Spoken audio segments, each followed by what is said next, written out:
আপনারা দেখেছেন ৩,০০০ কোটি টাকার পাথর লুটপাট করেছে। এমন কোন জায়গা নাই যেখানে চাঁদা দিতে হয় না। বিএনপির বক্তা বলেছেন, যারা বলছে নৌকা ধানের শীষ ২ সাপের একই বিষ, তাদের জিভটা কেটে দিবেন। খুন্তা কুড়াল দাও কাঁচি যা আছে তা নিয়ে তাদের জিভটা কেটে কালো কুত্তাকে খাওয়াবেন, যা কেস হবে আমার নামে হবে। এই বিএনপির বক্তব্য আপনারা আজকে দেখেছেন। বিএনপির নেতা বলেছে হয়ে গেছে।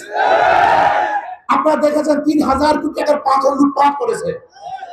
এমন কোন জায়গা নাই যেখানে চাঁদা দিতে হয় না। এমন কোন ব্যবসায়ী নাই যারা চাঁদাবাজের কবলে নেই।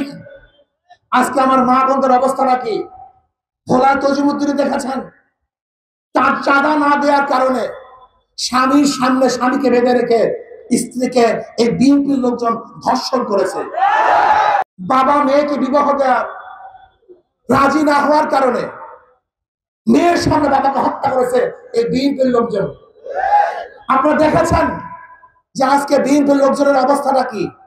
চাঁদা না দেওয়ার কারণে মানুষকে হত্যা করছে, টর্চার নিয়ে অপমান করছে, অপদস্থ করছে, মারপিট করছে। ক্ষমতায় যাওয়ার আগেই তাদের এই অবস্থা।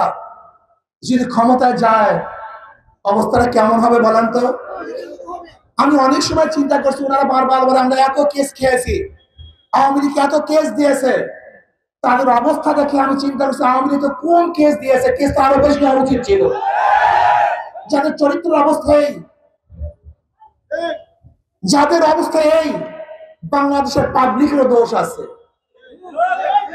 আমি তো শুধু নেতাকে দোষ দেই না, বাংলাদেশের পাবলিকের দোষ আছে। ওরা নির্বাচনের সময় ৫০০-১০০০ টাকা নিয়ে ওদের বিবেক দেশ শান্তিকে বিক্রি করে দেয়। তেঁতুল গাছে কোনোদিন আমের আশা করা যায় না। চোর টাকার বদমাশদের মাধ্যমে দেশ কোনদিন শান্তি হতে পারে না। এজন্য ইনশাআল্লাহ আন্দোলন চাঁদা মুক্ত দেশ গড়ার আন্দোলন। আগামী বাংলাদেশ ২ ভাগে ভাগ হয়ে যাবে। কয় ভাগে ভাগ? ইসলামের পক্ষের শক্তি এবং ভারতের পক্ষের শক্তি, বিপক্ষের শক্তি। ভারতের পক্ষের শক্তি, ভারতের বিপক্ষের শক্তি, ইসলামের পক্ষের শক্তি।